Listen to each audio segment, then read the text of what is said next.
magaalada muqdisho caasimadda Soomaaliya oo awal balada la dhacaysay xaalad qalafsan oo doorasho ah muddo 30 sano dagaalo iyo dhibaatooyin la soo daala dhacaysay iminkana ka soo kabatay sidii Soomaaliya ay lugaheeda isugu taagi lahayd waa caasimadii wadanka waa caasimadii indhaha ayaa waxaa iminka la socday doorashadii iyo qabaqaabadeedii iyadoo doorashadu ay ahayd mid jiid aan ku jiido muddo fara badan soo jiitamaysay shacabka Soomaaliyeedna ay la daaladhacayeen aragtiyo ay ka qabaan in dalka uu dawlad yeesho oo ay faa'iido weyn ugu jirto bulshada Soomaaliyeed xaaladdu si kastaba ha ahaatee ilaa iyo sanadkii hore xaaladdu waxay ahayd mid aad u cakiran musharaxiinta iyo mas'uuliyiinta dawladdu waxa ay mar walba isku maandaafayeen arrimaha doorashooyinka khilaafaadka dawladda iyadoo oo ruuxaantii ay ahayd waxyaabaha ugu waaweyn ama caqabadaha ugu waaweyn ee saameynta ku yeeshay dawladnimada iyo horumarkeeda iyo waliba dhinaca doorashada iminka xaaladda madaxa ayaa la iskula jiraa madaxweynaha Soomaaliya ra'iisul wasaaruhu fooda iskula jiraan doorashadii waa lagu jiraa mid kastaaba awood gaar ah ayuu sheeganayaa kee ayaa saxa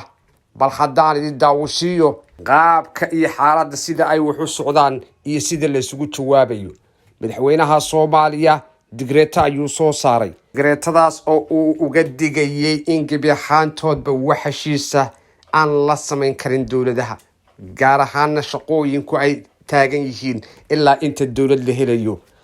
arrinta tan oo soo baxday ama soo shaabaxday kadib 2 maalmood kadib markii la sheegay ra'iisul wasaaraha dalka Soomaaliya Maxamed Xuseen Roble uu heshiis la galay dalka Kenya waftina maanta ay yimaadeen hordhaca xalay maxaa ka soo baxay markaa fiila Soomaaliya aan dii kala baxo digreetadii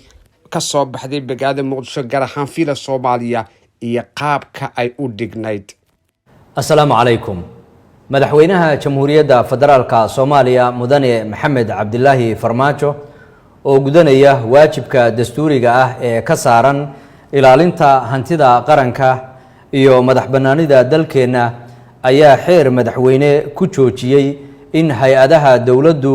ay galaan heshiis ama is-afgarad kasta oo taabanaya siyaasadda dhaqaalaha iyo amniga dalka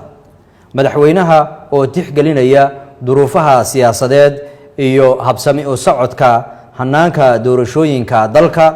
waajibaadka dastuuriga ah ee golayaasha baarlamaanka oo leh hubinta xaqiijinta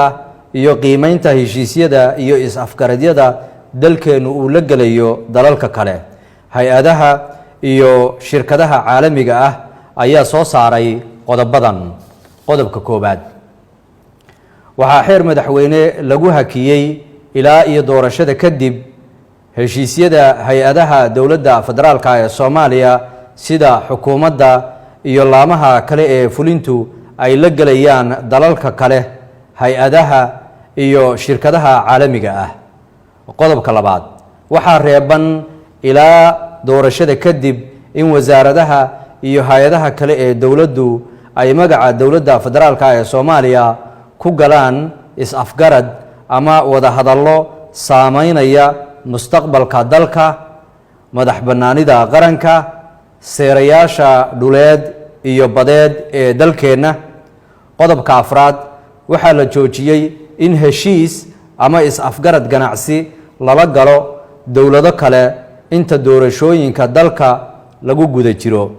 qodobka shanaad sida ku cad war-saxaafadeedkii ka soo baxay madaxtooyada jamhuuriyadda 19 Janaayo sanadkii 2018 oo qeexayay inaan la bixin karin hanti danguud lana saxiixi karin heshiis kasta oo ku saabsan kala wareejinta kiraynta iyo qaab kasta oo la xiriira ka macaashka hantida danta guud madaxweynaha jamhuuriyadda federaalka ee Soomaaliya mudane Maxamed Cabdilaahi Farmaajo ayaa faray dhammaanba hay-adaha dawladdu in ay ilaaliyaan sharafta iyo qarannimada iyo horumarka lagu tallaabsaday sanadihii la soo dhaafay waad mahadsantihiin maanta oo aad loo sugayay in ay yimaadaan wafti ka socda dalka Kenya oo wada hadal uu la galay ra'iisul wasaare Roble ayaa soo gaaray gudaha magaalada Muqdisho kadib markii ay martiqaad ka heleen ra-iisul wasaaraha Soomaaliya. qaar ka tirsan wasiirada ayaa soo dhaweeyay, laakiin dhowr saacadood kadib waxaa la soo saaray digreeto ka soo baxday xafiiska ra-iisul wasaaraha Soomaaliya, taasoo lagaga soo horjeedo warqadii iyadu ka hor istaagaysay gebi ahaantoodba in xukuumadda iyo wasaaradaha ra-iisul wasaaruhu aysan gebi ahaantoodba wax heshiisa iyo wax wada hadala cidnaba la geli karin ilaa inta doorashadu ay ka dhammaanayso. balse dheg jalaq looma siin ra-iisul wasaaraha ayaa soo saaray digreeto. macalimow ayaa akhrin doonaan idin kala bixi doona. ay la wada socdaa bulshada Soomaaliyeed. dalku waxa uu ku jiraa marxalad adag oo dhammaan hay'adaha dastuuriga ay ka dhamaaday muddo xileedkii caadiga ah loona baahan yahay in si xilkaasnimo leh looga gudbo marxaladan kala guurka. ra-iisul wasaare Maxamed Xuseen Rooble iyo xukuumaddiisu waxay xilka fulinta dalka ay la wareegtay xilli aad u adkaa oo Soomaaliya ay wajahaysay xiisado gudaha iyo dibadda ah, kuwaas oo keenay in lagu sigto in dalku uu ku noqdo burbur iyo colaad sokeeye. ra-iisul wasaaruhu isaga oo maanka ku haya mas'uuliyadda qaran ee ka saaran ayaa waxa uu dadaal weyn ku bixiyay sidii looga badbaadin lahaa dalka marxaladaas adag, waxaana uu u howlgalay sidii loo dejin lahaa xiisadaha gudaha iyo kuwa dibadda iyadoo la ilaalinayo danaha shacabka Soomaaliyeed. ra-iisul wasaaraha iyo golahiisa wasiirada waxa ay ku guulaysteen 10 bilood kadib in uu muuqdo isbeddel weyn oo ku yimid muuqaalka qaran ee gudaha iyo dibadda, taas oo keentay in maanta dalka ay ka bilowdeen doorashooyin nabdoon oo dhinacyadii kala fogaaday ay iswada aqbalsan yihiin, isla markaana si tartiib ah uu u soo noqonayo cilaaqaadka diblomaasiyadeed ee Soomaaliya ay la leedahay dalalka dariska ah, ururada iyo dowladaha kale ee dunidu ay nagala dhexeeyaan. tallaabooyinka xallinta mushkiladaha gudaha ee uu qaaday ra-iisul wasaare Maxamed Xuseen Rooble waxaa ka mid ah hagaajinta wada shaqaynta dowladda dhexe iyo dowladaha xubnaha ka ah dowladda federaalka Soomaaliya, furista masraxa siyaasadda iyo siyaasiyiinta Soomaaliyeed ee leh hanka loogu diyaariyo jawi xasiloon iyo amni, dhisidda kalsoonida bulshada ee hannaanka doorashooyinka iyo wada shaqaynta saaxiibada beesha caalamka ee garab taagan. si la mid ah arrimaha diblomaasiyadda, ra-iisul wasaaraha isagoo garowsan in aanay Soomaaliya wax dana ugu jirin inuu xumaado xiriirka ay la leedahay dariskeeda iyo dunida inteeda kale, waxa uu dadaal ku bixiyey in Soomaaliya ay cilaaqaad ku dhisan dana siman la yeelato dalalka